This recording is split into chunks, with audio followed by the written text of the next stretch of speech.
estamos voltando do tempo comum, nono domingo do tempo comum, e como tal, o tempo comum é o tempo comum daquilo que nós vivemos na nossa vida, passando as festas, Quaresma, Páscoa, Pentecostes.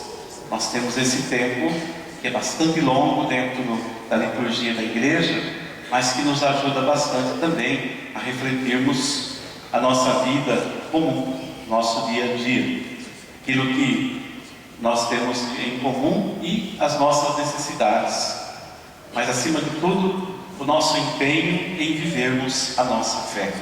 Esse ano é um ano muito especial. Nós estamos vivendo o ano da fé. O ano da fé nos interpele a vivermos uma fé consciente, uma fé verdadeira, uma fé que não seja apenas uma coisa de fachada, mas uma opção verdadeira de vida, que ultrapassa muitas barreiras, ultrapassa muitas coisas que às vezes nós damos mais importância do que propriamente a vivência da nossa fé, e principalmente a fé vivida na comunidade. A fé comunitária, ela realmente tem mais valor. Não que estando em casa não tenha fé, mas a fé verdadeira é aquela que a gente expressa em comum, expressa também dentro da sociedade, naturalmente, começando pela nossa família. E as leituras de hoje nos direcionam para esse caminho da vivência da fé, e mostrando que a mensagem divina, a palavra de Deus, o estar realmente vivendo debaixo desse abrigo, seja lá um templo, seja um local, é para todos. Ninguém pode ser impedido de expressar a sua fé em Deus. Então Salomão tem essa consciência. Salomão que construiu o templo de Jerusalém, Salomão que tinha esse desejo de ter um lugar para o povo se reunir. Era um templo muito grande, muito suntuoso, muito cheio de coisas, foi se perdendo ao longo da história, mas ele também tinha esse desejo de mais pessoas pudessem estar ali no templo, os estrangeiros também pudessem vir. Então ele faz essa oração a Deus, dizendo que o povo, todo o povo, está convidado a vir, a participar e a expressar a sua fé nesse Deus, naquele lugar, que para eles era um lugar sagrado, o lugar da oferenda, o lugar da peregrinação. Não era sempre que o povo podia estar lá no templo, pela distância. E tinha umas sinagogas e tinha o templo. Então o templo era, cada ano fazia-se as peregrinações, principalmente na ocasião da Páscoa, para fazer a oferenda. Então ele estava aberto para receber todas as pessoas. Os judeus têm um pouco de restrição quanto aos estrangeiros, e achavam que por ser ele um povo escolhido, eram melhores que os outros. Mas não, na verdade não era bem isso. Esse povo escolhido devia também se abrir para outros povos, e abrindo-se para outros povos, fazer com que todos possam conhecer e viver perto desse Deus de amor. No templo, um lugar de referência apenas, mas no dia a dia é que se vive as propostas desse Deus da vida oferecido ao povo de Israel. Então o povo precisava ter essa consciência. Salomão faz essa oração maravilhosa, pedindo que todos se abram para acolher o estrangeiro também lá no templo de Jerusalém. Isso realmente é algo importante dentro do contexto que, na verdade, os judeus nem sempre estavam abertos para isso, né?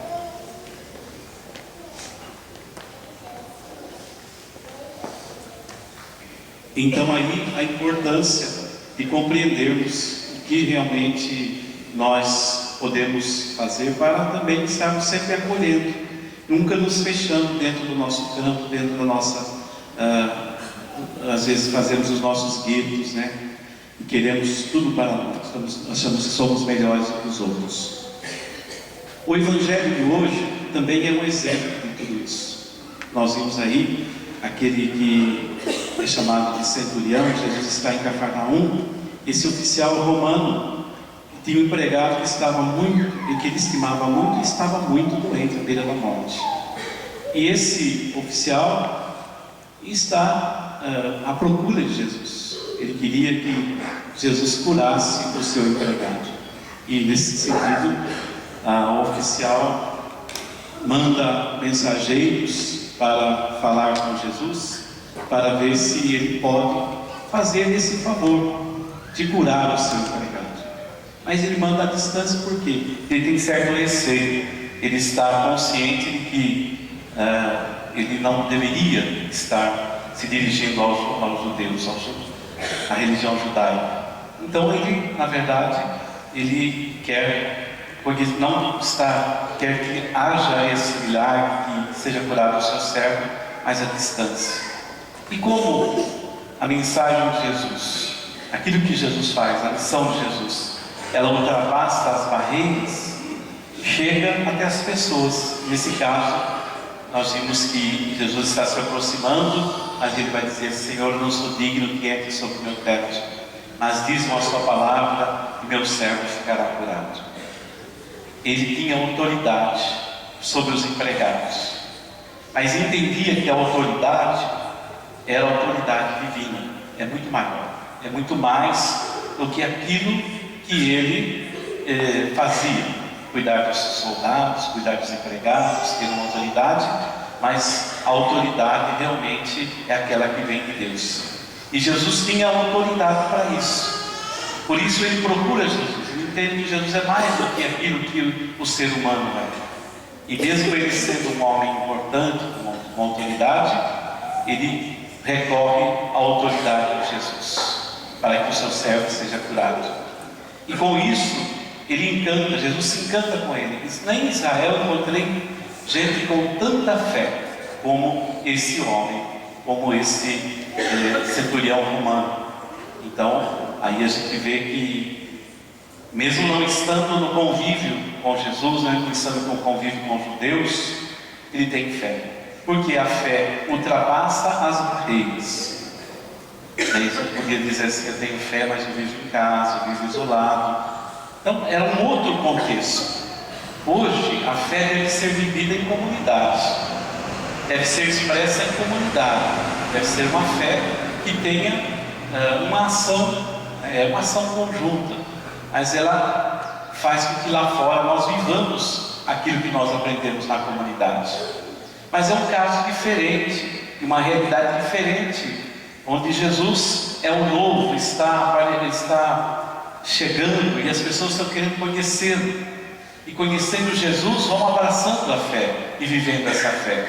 Então é um contexto diferente. Quer dizer que o centurião, e nós também poderíamos fazer como o centurião, ficar em casa e pedir que venham as coisas, que Jesus cure, que Jesus faça tudo lá em casa acomodado. E não vamos dizer que isso também não aconteça, mas pelo contrário, nós temos que entender que Jesus é aquele que está presente em nossas vidas. Então Jesus se aproximou, foi até ele, e ele recebeu aquilo que desejava, a cura do seu empregado, não a sua própria. Era um homem bom, um homem justo, tudo aquilo que as pessoas falam dele para Jesus comove a Jesus. Puxa, mas é necessário que eu vá. Então comove a Jesus, como comoveu Jesus em outras circunstâncias. Jesus vai ao encontro do leproso, do cego, do doente, da mulher estrangeira, samaritana. Ele vai ao encontro das crianças, das prostitutas. Ele vai ao encontro de todos aqueles que estão à margem da sociedade. Então Jesus rompe essas barreiras do preconceito e vai ao encontro das pessoas e atende ao pedido das pessoas, e as coisas acontecem.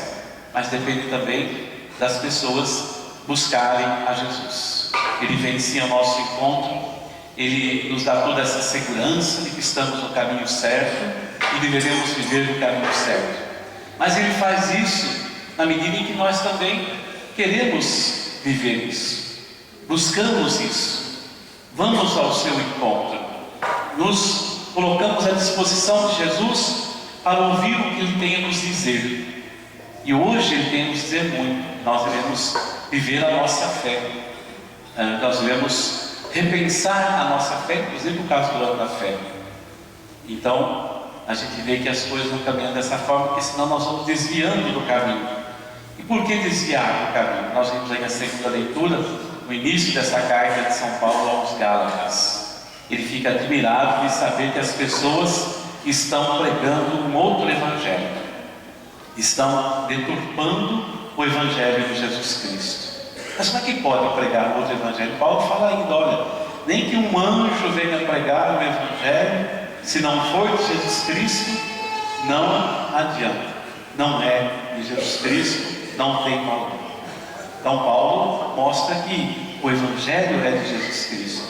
E a gente nem percebe isso, mas existem outros evangelhos, né? Até hoje, por exemplo, no Espiritismo tem o evangelho segundo Allan Kardec. Eu não sei que onde puxa, porque eu nunca li, nunca tive oportunidade de ler, não teve a preocupação também de fazer isso, sem nenhum desprezo, sem nenhuma ofensa a outras religiões, né, a outros modos de viver uma fé, mas não combina com aquilo que é cristão. Paulo diz que isso não tem sentido, não tem valor. A fé é em Jesus Cristo, Ele é o caminho a ser seguido. Então não adianta você inventar outras coisas e achar que pode criar por si próprio as coisas e pregar uma fé que não seja uma fé verdadeira, uma fé em Jesus Cristo. Então é nele que encontramos o amparo, o porto seguro para a nossa vida, para a nossa caminhada. É nele que nós encontramos todas essas possibilidades que Ele nos dá sempre, todas essas oportunidades que Ele nos dá. E é assim que nós devemos agir diante daquilo que Deus tem a nos dizer. E hoje encontramos aqui nesta comunidade, celebrando esta Eucaristia, vivendo o mistério da nossa fé.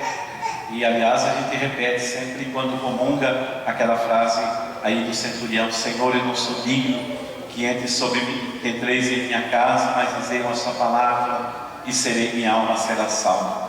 É uma tradução um pouco daquilo que é esse trecho do Evangelho que nós repetimos todos os domingos: Senhor, eu não sou digno que entreis em minha morada, mas dizei uma só palavra e minha alma será salva. Então essa resposta é uma resposta também consciente de quem tem fé, de quem realmente vem para participar, para dar exemplo de vida, para sair daqui como comunidade eucarística. Há poucos dias, nós celebramos aí a festa de Corpus Christi. E nessa festa nós vimos o valor da Eucaristia e continuamos a ver esse valor, porque a festa da Eucaristia vai se repetindo em nossas vidas. A quinta-feira de Corpus Christi é um dia a mais para refletirmos melhor sobre esse valor que tem para nós, esse dom precioso que Deus nos dá, que é a Eucaristia. Então, na verdade, nós não devemos pensar que só uma vez por ano nós vamos adorar a Eucaristia e vamos viver a nossa vida eucarística, mas é sempre, todos os momentos da vida, todos os domingos, nós revivemos esse mistério tão grande da nossa vida. É uma expressão de fé verdadeira, uma fé consciente, que nós, como cristãos, devemos viver em nossa vida e também devemos levar para aqueles que ainda não conhecem. Quem sabe esse papel aí, que fizeram aqueles que vieram até Jesus, seja o nosso papel, levar às pessoas essa novidade que é a fé cristã. Novidade nesse sentido, por quê? Quando se fala de Evangelho, é boa nova, é notícia nova. Se a gente chegar nas pessoas e dizer, falar alguma coisa sobre o Evangelho, sobre Jesus Cristo, nós estamos dando uma notícia nova, nós estamos trazendo uma novidade. Por quê?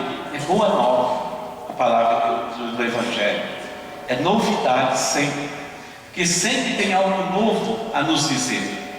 Então isso é que realmente nós devemos assimilar dentro da vida e devemos também passar para frente, principalmente para os irmãos que não estão tanto preocupados em ouvir, em refletir, em aceitar a palavra de Jesus Cristo, para que todos nós sejamos curados.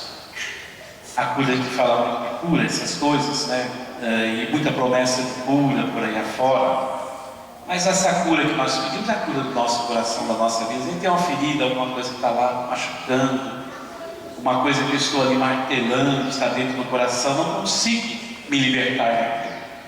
Mas é importante que nos libertemos para vivermos bem, sentirmos-nos curados espiritualmente. Cura da alma, isso é importante. Naturalmente que a cura de doenças, nós também precisamos e acreditamos que Deus pode nos curar. Mas por isso que nós precisamos também, como centurião, ter essa nossa fé, lembrar que nós não somos dignos, de fato não somos. Ninguém é digno de nada, mediante a grandeza de Deus, mas Ele vem até nós e nos dá essa dignidade, porque Ele nos escolheu a todos em Seu Filho Jesus Cristo, nos salvando e nos colocando neste caminho que é o caminho da vida cristã, da vivência do nosso batismo e a expressão da nossa fé naquilo que nós aprendemos e que nós revivemos, estamos reavivando, nós dizemos assim, neste ano da fé que o Papa Bento XVI promulgou e que vai ser coroado, fechado com o Papa Francisco neste finalzinho do tempo comum, no tempo que a liturgia vai celebrar a festa de Cristo Rei. Vamos colocar tudo isso em nossas vidas como um propósito para sairmos daqui cheios daquilo que nós precisamos viver em nossa casa. Louvado seja nosso Senhor Jesus.